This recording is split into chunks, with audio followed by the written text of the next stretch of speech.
There is something ancient living inside your brain, something that has been waiting, something that has already found a home inside billions of creatures across hundreds of millions of years. You have likely never felt its presence, never suspected it was there, and yet at this very moment it could be subtly shaping your choices, your impulses, in ways you would never consciously notice. This is not a story from science fiction, not a plot from a horror movie, not an illusion. This is a parasite, a real one, a microscopic organism with a life cycle so specific, so strangely clever, that it feels almost engineered, and its ultimate goal is to get inside a cat.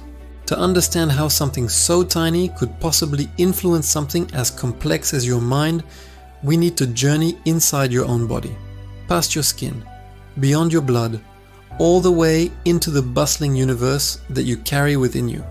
Your body is not just one thing, it is an ecosystem, a metropolis of 40 trillion human cells, all cooperating in a delicate, intricate dance.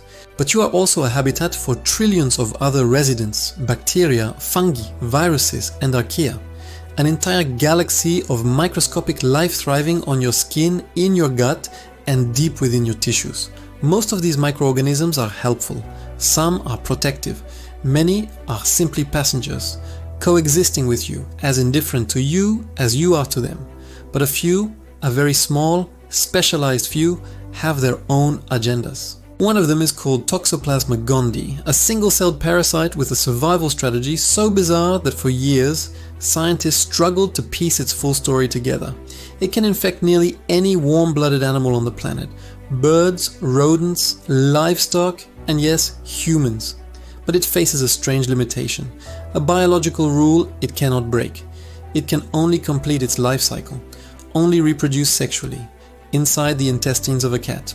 This single fact dictates its entire existence. It has evolved to become a master of infiltration, infecting any intermediate host it can find on its quest to reach its final feline destination.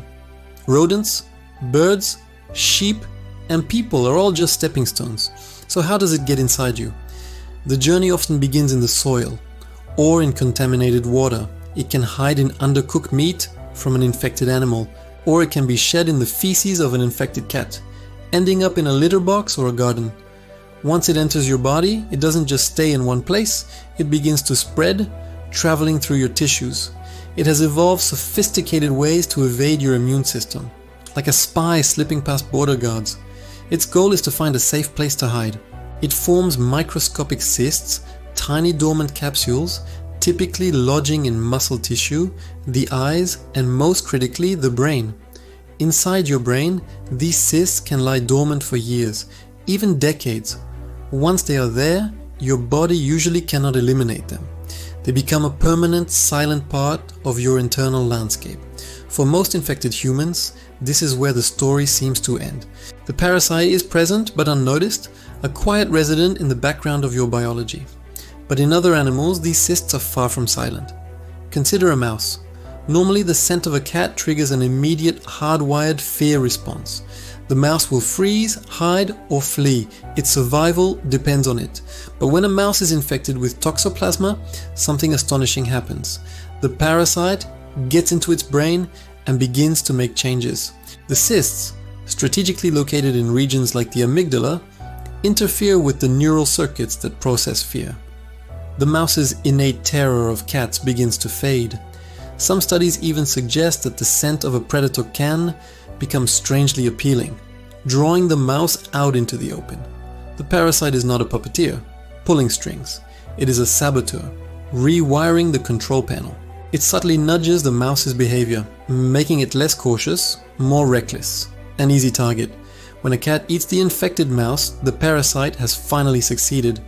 It has completed its journey, arriving in the one place it can reproduce and begin its cycle all over again. Humans, of course, are not typically eaten by cats.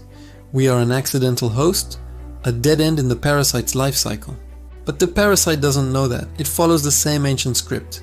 It enters our bodies, evades our defenses, and forms the same tiny cysts in our brains. And the question that fascinates scientists is, does it also change us? The evidence is subtle, but growing. Research has found correlations between Toxoplasma infection and small but statistically significant shifts in human behavior. Studies have linked it to slight increases in risk-taking, like a greater tendency to be involved in traffic accidents. It has been associated with tiny changes in reaction times and even shifts in personality traits, like making people slightly more impulsive or less conscientious. There are also emerging links between infection and patterns in mental health, though these connections are complex and still being explored. The effects are not dramatic. An infected person doesn't lose their fear of lions, but the data suggests the parasite might be exerting a faint, almost imperceptible influence from within. For most healthy adults, a Toxoplasma infection is harmless. Your immune system keeps it locked away in its dormant cyst form, and you may never know it's there. But the risk is not zero. If a person's immune system is weakened due to illness, medication, or old age, the dormant parasite can reactivate. When it does, it can cause serious inflammation, leading to eye damage, neurological problems, and in severe cases, life-threatening complications. It also poses a significant danger during pregnancy. If a mother becomes infected for the first time while pregnant, the parasite can cross the placenta and harm the developing fetus, potentially causing long-term health issues. This tiny organism forces us to confront a profound idea. You are not a single self-contained being. You are an ecosystem, a walking, talking planet, home to trillions of microscopic life forms. Most of them help you run your world. Many simply live alongside you, unnoticed, but some, like Toxoplasma, are there to use you. They have their own evolutionary goals, their own ancient strategies for survival. The story of this parasite reveals just how deeply our biology is intertwined with the world around us. It shows how something you cannot see can influence the way you think, feel, and act, and it leaves us with a fundamental question.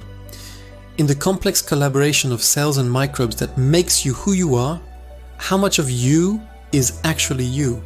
If you enjoyed this video, please take a moment to like this video, leave a comment, and most importantly, subscribe to our channel.